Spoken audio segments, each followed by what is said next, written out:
Deep in the heart of the Sierra Madre Casino lies the Vault, a proverbial El Dorado of the post-apocalypse. We've been told that getting there isn't the hard part, but I'm gonna call bullshit because so far this has been a fucking brutal journey, and we still have a ways to go. The Vault isn't a particularly lengthy section in terms of gameplay. It's the climax of the story, and in classic Fallout fashion, the bulk of it is dialogue and facing the consequences of the decisions that you've made in your journey through the Sierra Madre. But I'm getting ahead of myself. Upon reaching the bottom of the elevator shaft just down the hall, we find ourselves in the Vault, only it's blocked off by a sort of force field. The Vault is full of several security hurdles that the courier will have to overcome in order to reach that precious bounty within the heart of the Sierra Madre. Naturally, there are no ghost people down here within the Vault, but that's not to pretend as if that makes things easier. The Vault is littered with speakers, some of which are shielded and others that must be destroyed in order to progress, and this is where my first issue with this section comes up. There's this particular section that requires the player to go down into this passageway, through it, and out onto some stairs, where the entire trek will have the courier's collar counting down to its self-destruct. From what I can tell, there are no blind spots here. I mean, it's not as if I have a lot of time to look around and explore before I die, so the player has to get to and destroy the second speaker, which is not only quite close to a third speaker, but also tucked away rather precariously in a corner, meaning this would likely take multiple attempts to actually discover. Trial and error with fail states in Fallout isn't exactly something that I enjoy, and it's almost as if this section was designed with the idea of PC players exploiting the quick save system. Thankfully, the rest of the Vault is nowhere near as egregious, and it can be exhilarating in a way to get past certain parts, most notably just prior to the final room before reaching the Vault's inner chamber, which seems specifically designed with the idea of just barely managing to escape the last speaker's area of effect.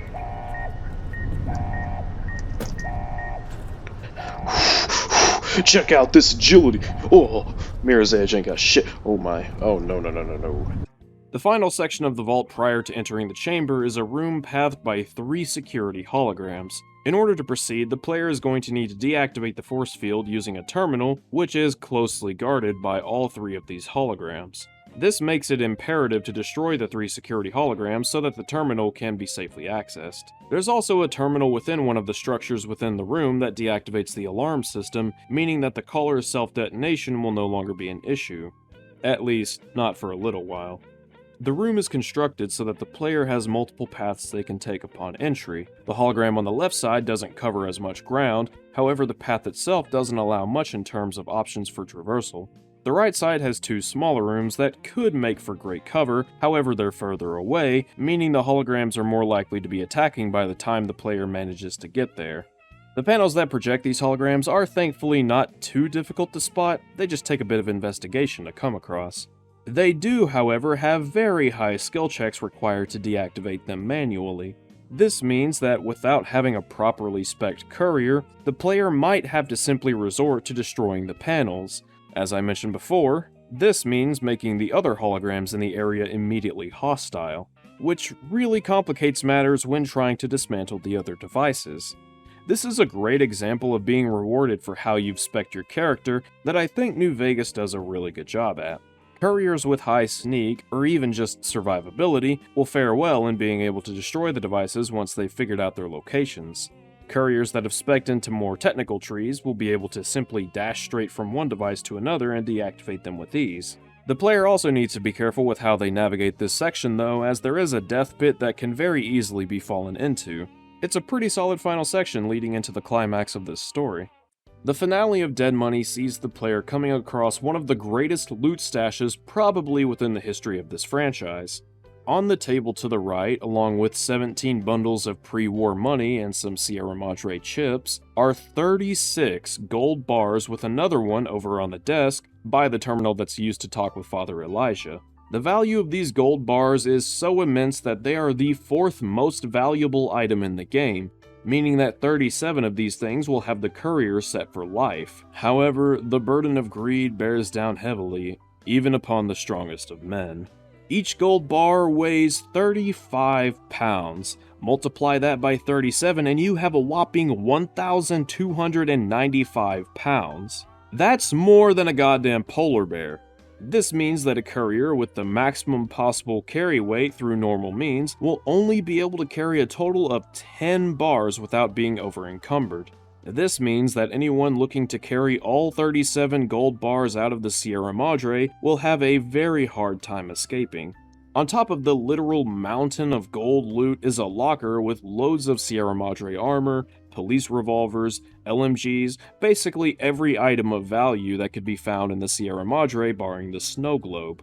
If you're lucky, you may even get a stealth boy here as well, which is actually extremely useful for the coming fight.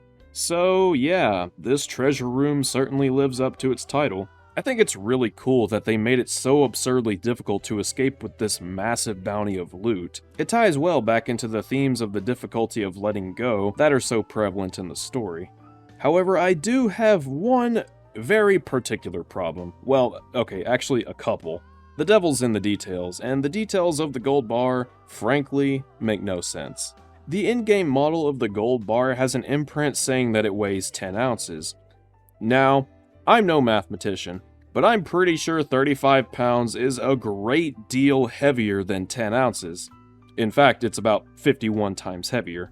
For these gold bars to be 10 ounces, they would have to be much smaller than they are.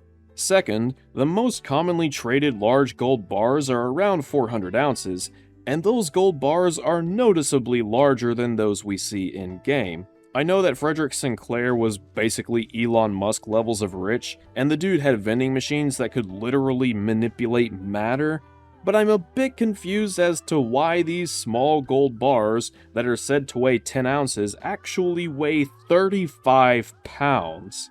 Am I nitpicking? Maybe, but it's really bizarre nonetheless. Now that the security has been disabled, all that's left to get in is to go to the terminal and open the door. The terminal has a simple note for anyone that tries to use it saying, "Only the trustworthy may enter my vaults." It's a very direct message straight from Sinclair to those he suspected may try to enter his vault. It's also appropriate given the themes of the story regarding obsessions and greed and how they turn people against one another. However, once the courier is inside, they won't be able to get back out without accessing the terminal, which can only be accessed by disabling the security again from another terminal within the vault. The Sierra Madre is indeed a complicated lock. The terminal has 2 files to read through as well as a holotape containing a file meant for Vera.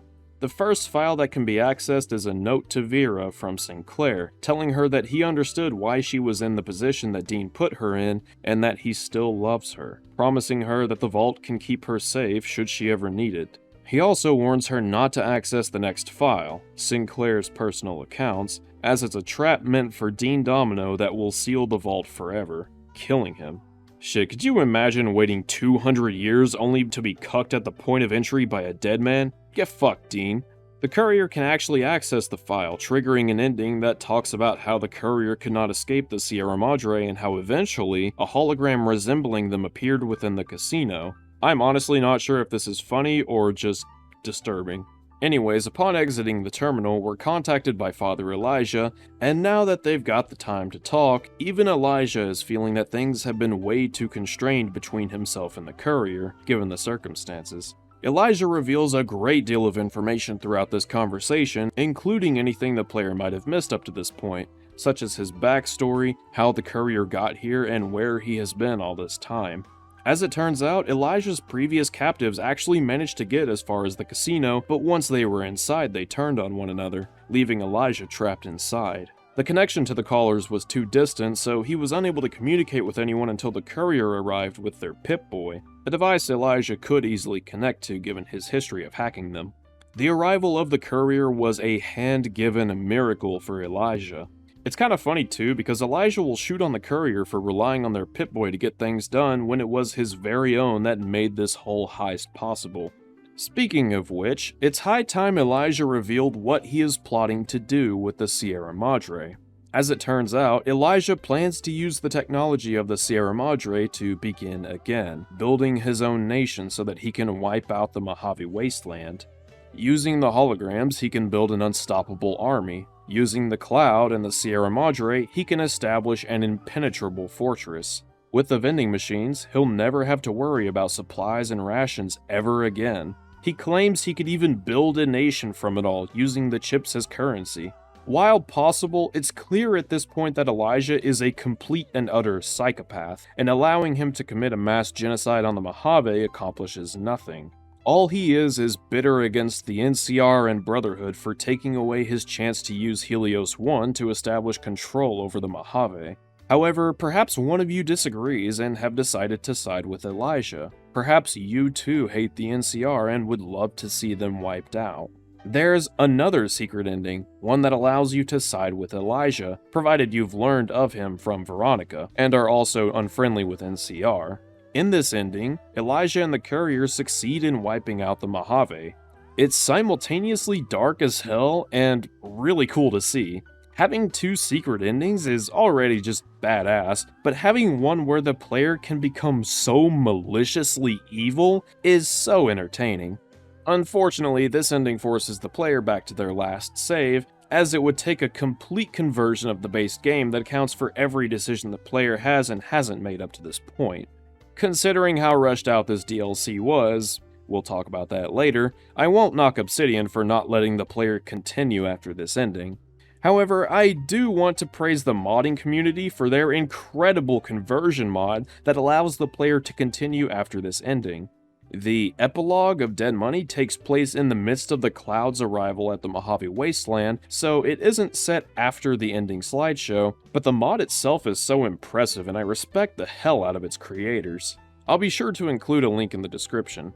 Also check out NCRVet's channel. He's kind of the spokesperson for the modding community, in a manner of speaking. Anyways, back to Dead Money. Elijah is as close to this treasure as he has ever been, and he's very aware of how falling victim to his own greed could screw him over here. Elijah is willing and able to wait for the Courier to die in the vault, so it's up to the player to convince Elijah to come down, either by lying and claiming that they'll cooperate, threatening to destroy the vault and its contents, or threatening to steal the bounty for themselves. There are a number of skill checks that make these routes possible, however they all lead down the same road, and that's Elijah coming down to the vault. What distinguishes the skill check paths from the standard dialogue is how Elijah approaches the situation. If the Courier promises to cooperate but can't pass the bargain or speech checks, Elijah will only go as far as the chamber entrance before shielding himself off and activating the turrets, at which point the player will need to backtrack all the way through the vault to reach and kill Elijah. During this time, Elijah will also attempt to set off the Courier's bomb collar, meaning that he must also be killed quite hastily. As you can imagine, this is the most difficult way that this finale can play out. However, when passing the speech checks, Elijah will either be more concerned and recklessly rush to the vault door, or he'll trust the Courier and drop his guard, allowing the player the options to either kill him or sneak right past him. We'll talk about the latter in a moment. The final battle with Elijah is appropriately very intense, and it feels like a proper culmination of the player's choices. If the players manage to help keep Christine alive, she'll hack the turrets that Elijah tries to use against the Courier. If the player is on good terms with Dean, he'll deactivate the speakers so that the Courier can have an easier time trying to escape. Unfortunately, Dog and God can't really do anything. Father Elijah is no pushover either, having impressive stats and even a freaking Gauss rifle. If I haven't said it before, allow me to take this opportunity to say fuck the Brotherhood and their goddamn Gauss rifles. Without Christine having survived, he'll also have a load of turrets, meaning that luring him into the vault room is all but required. However, this also means getting into a confined space with this extremely dangerous man carrying a very powerful weapon. Elijah is capable of dealing extremely high damage pretty quickly, so getting him inside the vault means that dealing incredible damage is a necessity for trying to kill him. I gotta give it to him, the old bastard's got no quit in him. It's gonna take some patience and probably even trial and error if the player didn't earn Christine's favor, but eventually, Elijah falls, losing his heart in the very heart of the Madre. After disposing of Elijah, the vault begins to implode, so all that's left to do is escape. Due to the meltdown, the security systems are completely overloaded, causing the Courier's collar to trigger its countdown. The player must now backtrack through the entirety of the vault before time runs out and leave through the elevator shaft. This sequence is actually pretty great, and I'm kind of amazed how little the awkward movement of New Vegas' controls got in the way, even on console. The whole sequence has a sense of urgency to it and lasts just long enough that it's likely to have the player on the edge of their seat by the time they're looking down the hallway to the elevator. It's not exactly complicated, but I enjoy the hell out of it. It's just a really good final run. A lot of the times in games it feels like escape sequences are just kind of happening for the sake of happening, but this feels like a proper culmination of everything that's happened in Dead Money. So what if the player doesn't want to fight Elijah? This is where things get tricky, and I don't mean that in an entirely positive way either. In order to sneak past Elijah, the player is going to need to be incredibly adept at sneaking, even if they're lucky enough to have gotten themselves a stealth boy. I had a lot of trouble figuring out just how the fuck I am supposed to pull this off, so after what might have been literal hours of testing, here's what I've deduced. Father Elijah's perception, despite being a very old man, is unreal. According to the wiki, his actual perception stat is 8, but when trying to sneak past him, it feels like a 10 would be underselling it.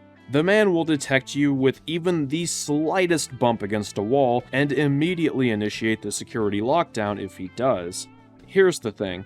Sneaking past him to the left, which leads back through the entirety of the vault, is actually not that difficult. However, once the lockdown is initiated, the collar will begin to beep. Typically, this means the player will actually have a head start compared to if they killed Elijah, but if they're over-encumbered, that is a completely different story. So I guess that makes this the final hurdle. Trying to pull off the heist of the centuries and sneak the gold past Elijah towards the right, the very area that he comes out of as it's the most direct path from the elevator, is ridiculously hard. I am not exaggerating at all when I say that doing this requires laser-precise timing in literally every single move you make. Using the generator on the right is key here, as it's the only real wall that can be kept between him and the courier. Once he begins to approach the vault from the center of the chamber, that's when the player is going to want to haul ass for the door.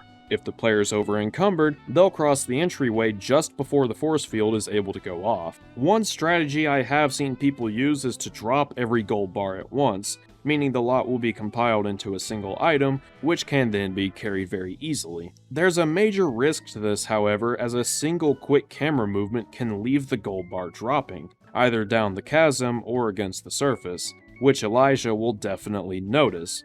But overall, it doesn't sound too hard, right? Wrong. Father Elijah's AI here is honestly kind of bullshit. I have no fucking idea what his field of vision is supposed to be, because it seems like the player not being seen is more dependent on the specific location of Elijah's character model rather than what he can actually see from there, if that makes any sense.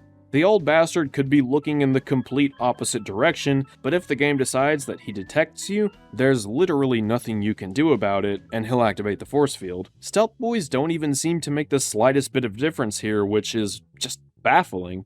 Why would you bother making stealth boys such a rare item from this locker if they have so little value in this particular situation? It's just really weird to me.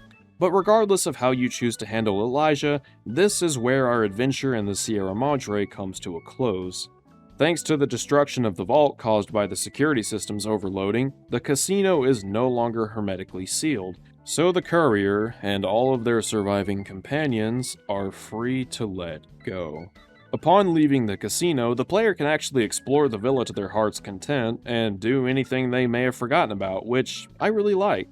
The player can even return to the casino at will, which is really cool. I mean, hey, you gotta get that gambling in, right? I need those Sierra Madre chips. Leaving the villa through the entrance will initiate the endings. However, before we get to those, I have a major complaint. In fact, this might be my single biggest complaint with this entire DLC.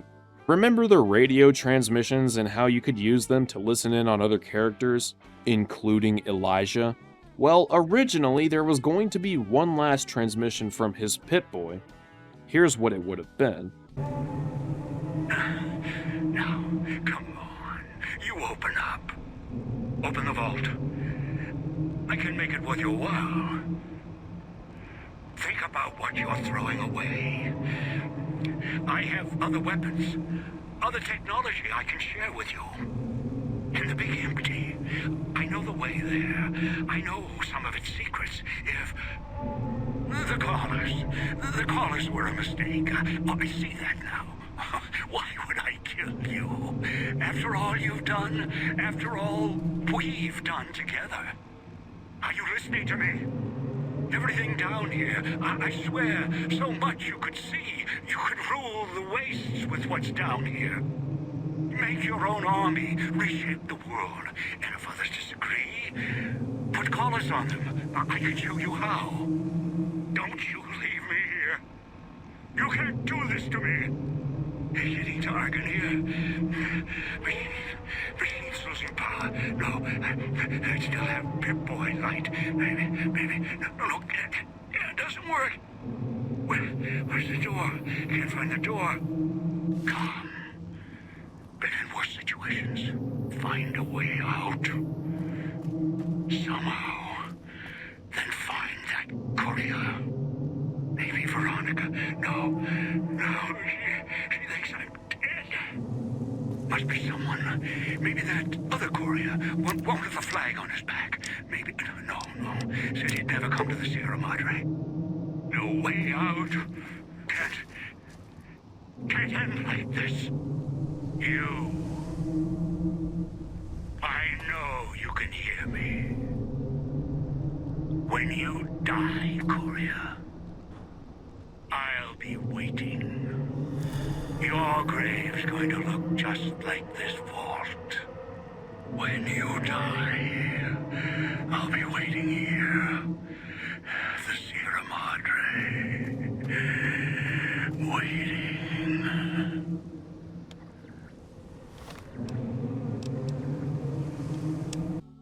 This file is still in the game, however it's not coded properly into the safety deposit box challenge, which is tied to the player locking Elijah within the vault.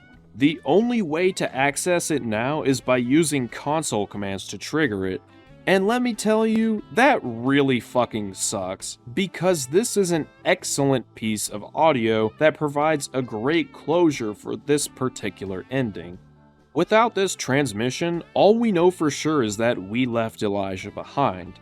Who's to say he didn't find a way to somehow get out?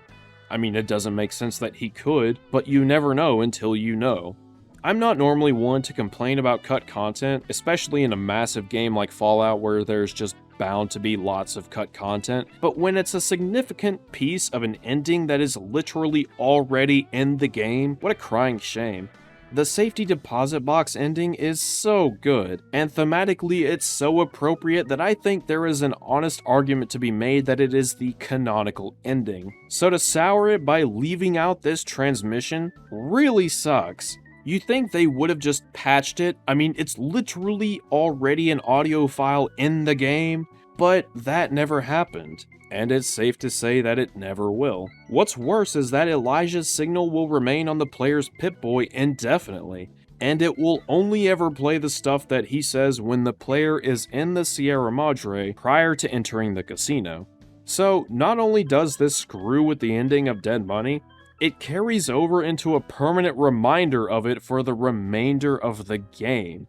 So okay, with that said, let's now take a look at the epilogue of Dead Money. Upon leaving the villa, a number of possible endings will play out. Regarding Dog and God, there's a total of 4 possible endings.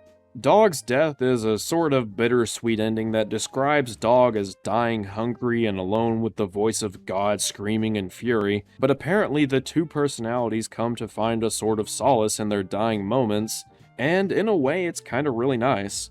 On the opposite end of the spectrum, we have the ending where the two personalities manage to survive and come together, allowing the Nightkin a chance to once again begin again.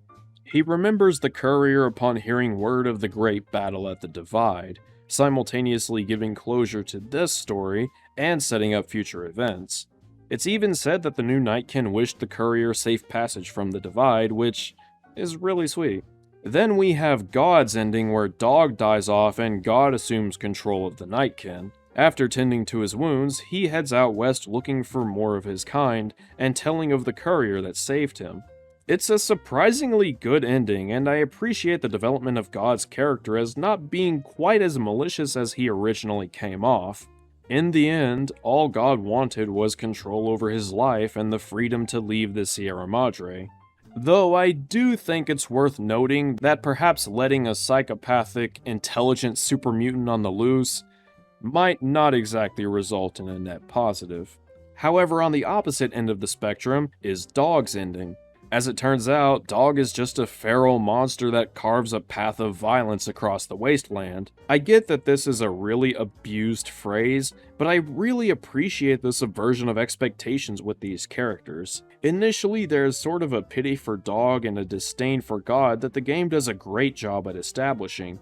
God isn't always unreasonable, but he doesn't exactly make a wonderful first impression, and those can be more valuable than any other. But then the respective endings of the two show quite the opposite of what we might have thought to understand about them at one point. God was desperate and might have been willing to go to extreme lengths to escape the Sierra Madre, but in the end he just wanted what anyone wants: freedom. Dog, on the other hand, despite whatever pity we as the audience may have for him, is a wolf in sheep's clothing. Well, okay, not really in sheep's clothing, I mean he's still a fucking horrifying mutant, but you get the idea. And it's foolish to think that he could be anything but another feral nightkin when we set him free onto the wastes. It's fairly obvious that Dog is intended to represent Freud's concept of the id, the natural instinct people feel to follow their primal desires, while God represents the superego, Freud's concept of the mind's filter that controls one's actions. Funnily enough, the superego is more to do with the following of what is understood to be social norms, which is more in line with how Dog behaves, while the id is more about selfish action above all else, which of course is more in line with God. I don't think that's by accident though. The merging of the two voices leads to what we can only assume is the true ego, Freud's concept of the meeting of the minds to make reasonable decisions through rational thought. Obviously, I'm abridging the hell out of this for the sake of brevity, but I do highly recommend looking deeper into this theory for yourself. That Freud guy was pretty interesting. But anyway, that's enough about Dog. For Dean, Domino, and Christine, it's about what you would expect. If Dean is killed, then a hologram will appear at the Tampico Theater, where he'll sing show tunes until the end of time. If Dean lives, he winds up coming across the last records of Vera and Sinclair, feeling a sense of sadness that he doesn't quite understand. Holy shit, is he finally feeling some kind of guilt? The fucking psychopath? It's not entirely clear how he came across these records, but there are a number of possible explanations, including having been given them from the courier or even Christine, going into the vault and reading the entry for Vera and knowing from it not to go to the personal accounts of Sinclair, and even just finding them by hacking another terminal. After this, he sets out for Vegas with the chance to begin again. I just hope that he doesn't waste it. As for Christine, her death is a bit underplayed, but when put into context, I actually think it works. I don't mind it being a bit underplayed, I just wish there was a bit more. Her death ending reiterates the theme of obsession and being unwilling to let go, but in fairness, she was seeking revenge on Elijah and the courier, who both had done morally reprehensible things that directly negatively affected her. The courier being a piece of shit means that Christine didn't have anyone to stop her and ask, is it all worth it? If anything, I'd say the reason she never learned that obsession is another form of greed is because she wasn't given much of a chance to do so. I suppose in its own way that is tragic. I just wish that the ending for her said just a little bit more. I do like the bit about how she apparently never stopped to consider why she started hunting Elijah in the first place. In a way, Christine was doomed from the start. She already hated Elijah because he cut her off from Veronica, which is understandable, but given what happened at the Big Empty, and her conversations with the courier that she met there, you'd think that she would have stopped for a while to consider what she was doing, and perhaps even turned around. Maybe she did, and it's just never spoken of, but ultimately her obsession got the better of her and she persisted to the Sierra Madre, at which point her fate was sealed, depending of course on the courier that the player is role-playing as. The ending where Christine lives is pretty fucking badass though. She stays back at the Sierra Madre to watch over it and ensure that nobody ever comes here again, and the ghost people come to see her like they do the holograms, leaving her alone to be the Madre's warden. Apparently, though, the legends of the battle at the Divide got back to her, confirming that people did occasionally reach the Sierra Madre. This is also another tease for what's to come for the Lonesome Road DLC, but that story's for another time. But before they all head their separate ways, the Madre's quartet meet at the Villa Fountain one last time for a silent goodbye. There's an undescribed tension between them as their bomb collars go cold, not being sure if the curse of the Sierra Madre would persist to this point, but they leave amicably with the radio message from the fountain ironically serving as their farewell. If any of the companions died, then there is no final farewell. Instead, there's an intro narrated by Elijah reiterating what was heard at the start of Dead Money. This continues into the finale of the epilogue, where Elijah will reiterate what was said at this point of the story. If all of the companions survived, the same lines are read, but with interjections by the various companions, and all of them repeating the final line about letting go. This ending is also possible if only one of Dog or God's personalities remained intact. So, okay. Despite my major criticism regarding the radio transmission of Father Elijah being locked in the vault, I think the ending of Dead Money is really excellent, with the themes of the story coming full circle in a way that leads ultimately to a very satisfying conclusion for every character, regardless of the outcome. A lot of the times in RPGs it feels like characters dying is more of a fail-state than a branching path, but with Dead Money, death feels more like a tragic culmination of events, and I think a lot of that has to do with just how well everything ties together. But I'll hold off on that for now. Thank you all for watching. Though our adventure may seem to have concluded, I feel there is still a great deal to discuss. The next video is going to be focusing on the world building and what we learn from the Sierra Madre through its environmental storytelling, notes and documents, and whatever else we may come across in our travels. All of the unanswered questions regarding the Sierra Madre will be answered in due time, but until then, do take care.